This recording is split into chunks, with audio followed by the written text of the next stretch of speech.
As we've been discussing, some politicians and concerned citizens have expressed a desire to amend the 14th Amendment as a means to combat illegal immigration.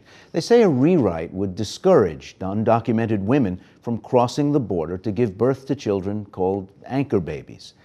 By law, those babies are American citizens, period.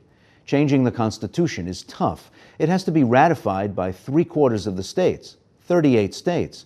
Is that really a possibility in this case? Could this proposition get that much support? Well, I'm glad we finally get to that in the last segment because, yes, we've been discussing about whether we should change the 14th Amendment. Is changing it so hard that it's really an interesting conversation, but people who worry about this issue don't have to worry about it. Angela? I don't think it's where the debate really is. I think, as was said earlier, this is about frustration with a broken immigration system. If we change the 14th Amendment, it's not going to stop illegal immigration. It's not going to deal with any of the people who are here illegally. It will only add to the illegal population. So I think it can be kind of a sexy debate and it gets people sort of riled up, but I don't frankly think it's a very constructive debate.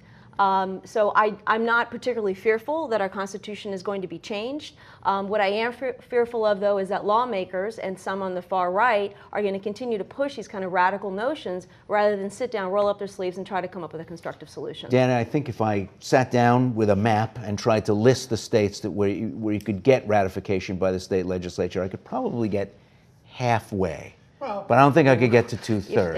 I think that, look, this debate about citizen child is a surrogate for a broader debate about the fact that we're not really going to move forward on the immigration policy dialogue until people start talking about constructive solutions to deal with identified problems existing now, rather than the proponents of amnesty who are simply saying, we got to let more people in and let everybody stay, which is what so-called comprehensive immigration reform is.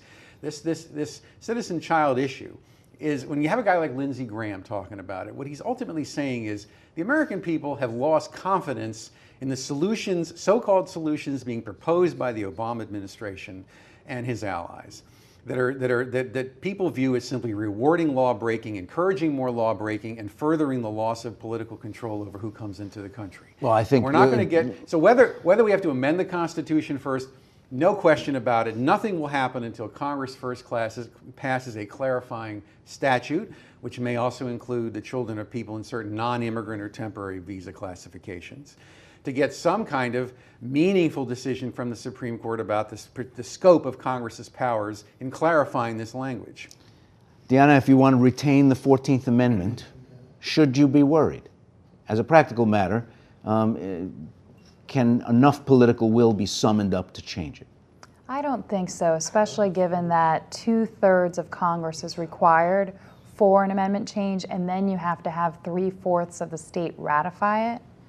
Currently, there are about 25 states in various areas that have some form of the Arizona SB 1070 that are working their way. They haven't been very successful. So that's just sort of like one little earmark. So I don't think it's likely.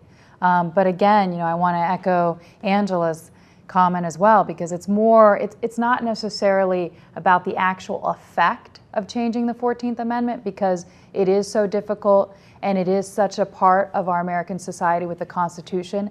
But I think part of it is making sure that the debate is healthy and it's focused on the issues, rather than picking one little extreme instance and sort of focusing on that. When you look at the difference between now and when the 14th Amendment was promulgated, there's really not much difference. We've always been a country of immigrants. The only difference now is that those immigrants are mainly Latino. And so it's not that this is a new issue, it's just that we have to be focused on fixing an immigration system and not focusing on other particular groups like Latinos. Mario, do you think you could get to 2/3 and 3/4? No, you can't. I think it's way too difficult. And I think any political party or group of people who takes this up is just taking a political suicide. And I'm speaking very directly to any Republicans who may be out there and in power. This is political suicide to take this up. It just compounds the problem. It creates a permanent underclass of non-citizens. It is an awful big government solution to this problem, and we need to have a limited government, free market-based solution to this issue. Well, it probably is a political impossibility, as has been suggested, but it's probably also healthy and mature to talk about who belongs, who doesn't, when, and why.